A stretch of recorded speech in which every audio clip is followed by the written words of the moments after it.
अभी मैं class 12th जो पास्ड आउट स्टूडेंट्स हैं उनसे जानना चाहती हूँ कि क्लास 11th और 12th की पढ़ाई का जो एक बेस होता है बेसिकली, क्योंकि आपका नेशनल डिफेंस एकेडमी का एग्जामिनेशन है, मैथमेटिक्स का जो आपका पेपर है वो 11th और 12th क्लास की मैथ के ऊपर बेस्ड होता है, राइट। फिजिक्स की बात कर लूँ, केमिस्ट्री की बात कर लूँ तो ये 12th लेवल की आती है। तो कितना हेल्प करता है 12th क्लास में अच्छे से पढ़ाई करना और बेस को मजबूत करना एनडीए एग्जाम को क्वालिफाई करने में, इसके ऊपर मुझे बताइए।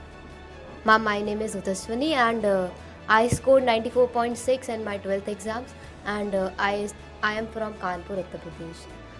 मैम, जैसे आपने कहा कि कैसे हेल्प करता है 12th 11th and 12th are base, मतलब आप उसी से सब सीख रहे हो एंड एनडीए में उसी लेवल का आता है, बल्कि मेरे हिसाब से थोड़ा कम भी आता है, बट नंबर ऑफ़ क्वेश्चंस ज़्यादा है उसमें, तो इस वजह से थोड़ा प्रॉब्लम हो जाता है। बट बेस वगैरह आपका सब क्लियर रहता है एंड मैं इस अकेडमी में इसलिए आई हूँ कि मतलब बेस क्लियर है but I have no speed and वो इतना एक्सपीरियंस नहीं है, माहौल नहीं है, तो वो यहाँ पे बहुत अच्छे से कॉन्सेप्ट समझाए जा रहे हैं। शॉर्ट ट्रिक्स, मैथ्स में शॉर्ट ट्रिक्स नहीं आएंगी तो क्वालिफाई तो बिल्कुल नहीं होगा। सो मतलब ये बहुत अच्छा लगा मेरे को यहाँ पे। एंड दूसरे सब्जेक्ट्स 11th 12th में हम लोग पूरा एसएससी तो भूल ही गए हैं, 9th 10th मतलब 9th और 10th का सब चला गया हमारे। और तो यहाँ पे जो सेशंस लग रहे हैं दे आर मतलब बहुत बेनिफिशियल है कि आप नोट्स बनाओ एंड उसको एक बार रीड कर लोगे ना आप 15-20 दिन पहले रिवाइज़ करते रहो उसे, तो आपका निकल जाएगा। एंड इंग्लिश क्लास, उसमें वो कैब हो गया, अपना ग्रामर हो गया, बहुत अच्छे से एक्सप्लेन करते हैं ये सब लोग, तो बहुत ज़्यादा मतलब बेनिफिशियल है। कोई और स्टूडेंट अपनी राय देना चाहेगा इसमें? You wanted to speak?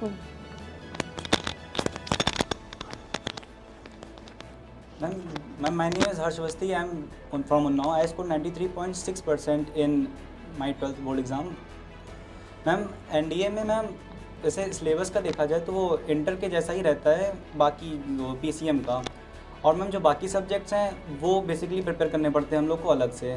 Ma'am तो मेरी मैम पीसीएम तो वो बोर्ड लेवल के साथ ही हो गई थी, बोर्ड के साथ ही, पर मैम जो जीएटी सब्जेक्ट है उसमें मैं वैसे थोड़ा सा वीक भी हूँ मैं, तो उसके लिए मैं सेंचुरियन डिफेंस एकेडमी में आया था। तो यहाँ पर मैंने देखा है जो टीचर्स हैं मैम जीएटी के स्पेशली बहुत अच्छे से पढ़ाते हैं हम लोग को मैम, बहुत अच्छे उनकी जो वो कॉन्सेप्ट्स हैं मैम बहुत अच्छे से क्लियर कर देते हैं हम लोग को। और मैथ में भी मैम बोर्ड्स की जो स्टडीज़ होती हैं उसमें मैम हम लोग को सारे क्वेश्चन करने होते हैं और कोई ट्रिक्स नहीं होती है, हम लोग को मेथड होता है उससे सॉल्व करना पड़ता है। पर मैम यहाँ पर क्या है, हम लोग को ट्रिक्स लगानी है, हम लोग को कम टाइम में ज़्यादा क्वेश्चन सॉल्व करने हैं, तो उसके लिए बहुत बेनिफिशियल हो जाता है। यहाँ की जो टीचर्स हैं या जो ट्रिक्स बताते हैं और भी बाकी चीज़ें हैं तो बहुत बेनिफिशियल रहता है वो। तो कितनी ट्रिक्स सीख ली आपने, शॉर्ट ट्रिक्स यहाँ पे?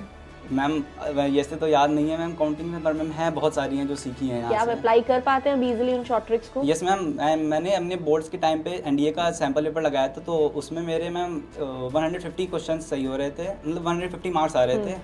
तो अभी मैंने जब अभी रिसेंटली जो टेस्ट हो रहे हैं उसमें मेरे 200 से के आसपास मार्क्स आ रहे हैं आराम से मैम। चलिए बहुत बढ़िया, बताऊँ। तो आप देख सकते हैं कि कैसे स्टूडेंट्स ने बताया कि क्लास 11th और 12th क्लास में उन्हें कन्वेंशनल मेथड से जो पढ़ाई कराई जा रही थी, अब क्योंकि कॉम्पिटिटिव एरा है, एनडीए जैसे एग्जाम है, यूपीएससी का लेवल है और एस्पिरेशन भी बढ़ चुका है। पहले 6-7 लाख एस्पिरेशन से अब वो 10-12 लाख का एस्पिरेशन, क्योंकि गर्ल्स की एंट्री के बाद में कॉम्पिटिशन तो जाहिर सी बात है कि बढ़ना ही था। सो अकेडमी के थ्रू उन्हें जो हेल्प मिल पा रही है बेसिकली उसको कॉम्पिटिटिव एरा के पॉइंट ऑफ व्यू से शॉर्ट ट्रिक मैनर से कैसे अप्रोच करना है अपने क्वेश्चंस को, उसके ऊपर उनका ज़्यादा फोकस है, जिसके बारे में बच्चे बता भी रहे हैं।